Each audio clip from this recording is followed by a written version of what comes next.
Hey guys, wanted to do something a little bit different this time. It's about 10 degrees out right now, so I'm going to make it quick. But already did a Trench Crusade lore video for my Trench Pilgrims, but I got more guys that I want to paint. So this Shrine Anchorite's been staring at me on the desk. It's an absolutely awesome model. Oh, there we go. Absolutely awesome model. And I thought we could do a sort of, I don't know, more chilled out video. Not exactly a vlog. I don't know. I'm streaming later. So hopefully we can get this guy done before then. That's the plan. Turn it into a quick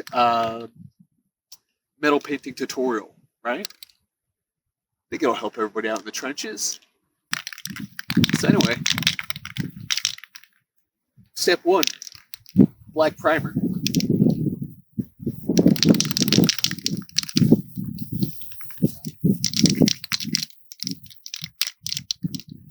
Step 2, blow it directly into the wind, apparently.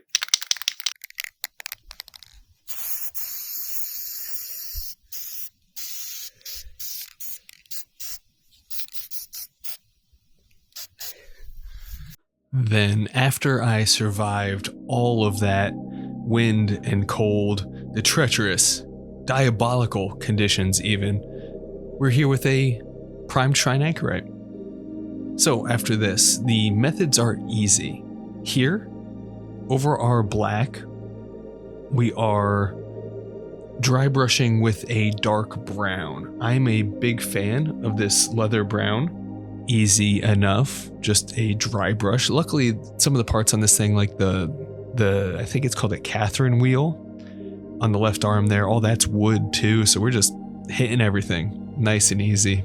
After that, we are taking a dark silver, I like the Procro one, and dry brushing that on top of the brown. Now the cool thing that you might notice here, that since I wanted like a worn brown look, the dry brushing is super helpful because you can't get in all of the little cracks and crevices, so there will be some brown peeking through, and it adds to rusty, dirty, worn spot type of look.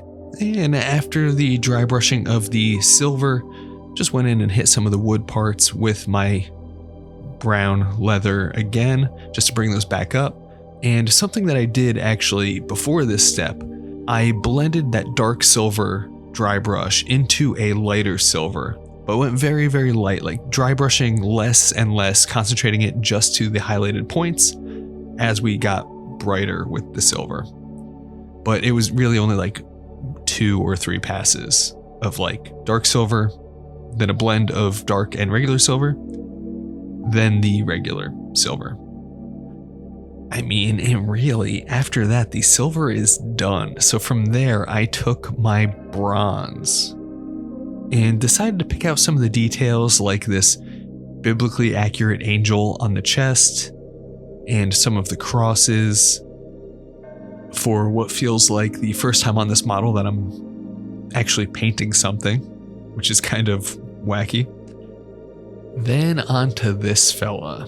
I wanted some really washed out skin. So I took my light neutral gray, mixed it in with a basic skin tone, and just painted the skin. Nothing too fancy here, but these are, well, either sinners or people that choose to take penance on the wheel. So they're struggling, bleeding.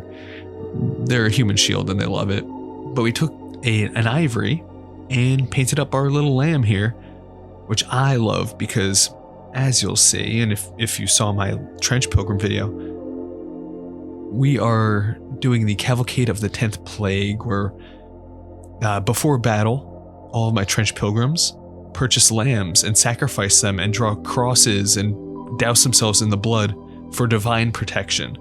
So I love that this model actually came with a slit throat RIP lamb of a lamb across the waist like this. I thought it was a really, really cool and terrible detail. But we just paint some ivory on it, easy enough.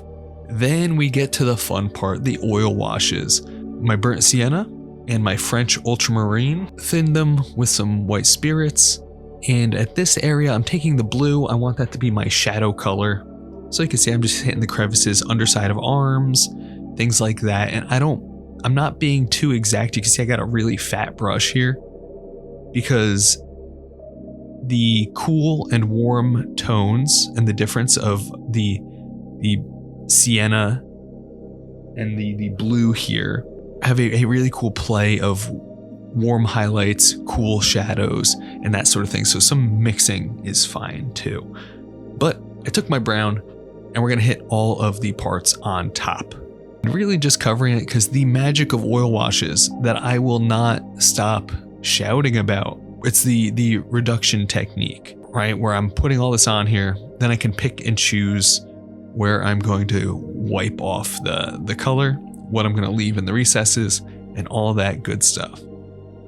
Something to be aware of too with oils, like you'll notice on this metal, it's gonna tint everything too, which I'm taking advantage of.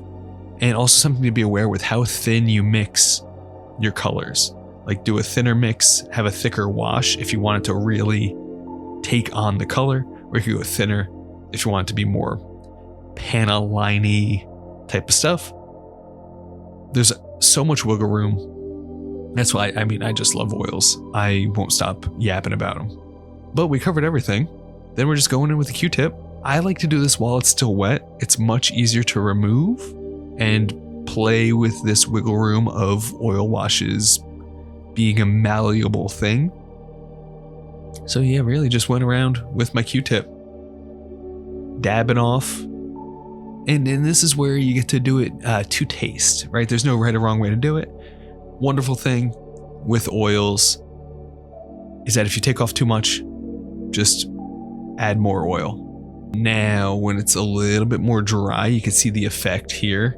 Waited for it to dry. Now we're getting to the good part. Our blood technical paints yet again. Because like I was saying, the cavalcade of the 10th plague, we are some freaky pilgrims. So we're going to take this lamb's blood and draw holy symbols all over this shrine anchorite. First here I used the dry blood for Army Painter War Paints Fanatic. It has a little bit of a sandy texture into it. It dries a little bit gritty. And then we're doing the fresh blood on top, true blood on top of it, which is more glossy and looks like fresh blood. As you can see at this point, I just took the religious symbols that we have on this guy and drew various crosses in a stipply, allowing myself to be messy sort of way, because these are fanatical lunatics. I don't think they are caring about precision too much. I imagine them just smearing blood on their hands and drawing big crosses all over things for protection here. But now, as we finish hitting up this model with the true blood, let's go to the spinny shots.